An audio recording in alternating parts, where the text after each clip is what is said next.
December ১৯৭১। যুদ্ধ প্রায় শেষের পথে, কিন্তু ঠিক সেই সময়ে ইতিহাসের সবচেয়ে বিপজ্জনক এক সিদ্ধান্তের ছায়া নেমে আসে, যখন বাংলাদেশ আর্মি নীরবে একটি গোপন সামরিক পুনর্বিন্যাস পরিকল্পনা আঁকতে শুরু করে।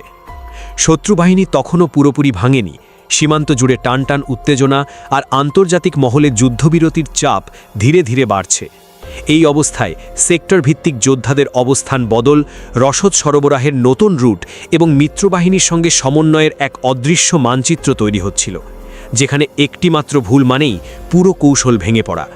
কিছু কমান্ডার বিশ্বাস করতেন সময়ে এসেছে দ্রুত অগ্রগতির, অন্যরা সতর্ক করছিলেন অতিরিক্ত তাড়া দিলে আন্তর্জাতিক প্রতিক্রিয়া ভয়াবহ হতে পারে।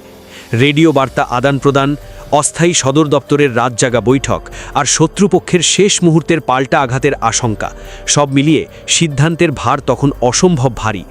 কারণ এই পুনর্বিন্যাস ব্যর্থ হলে শুধু যুদ্ধের গতিপথ নয়, সদ্য জন্ম নিতে যাওয়া রাষ্ট্রের কূটনৈতিক অবস্থানও প্রশ্নের মুখে পড়তে পারত।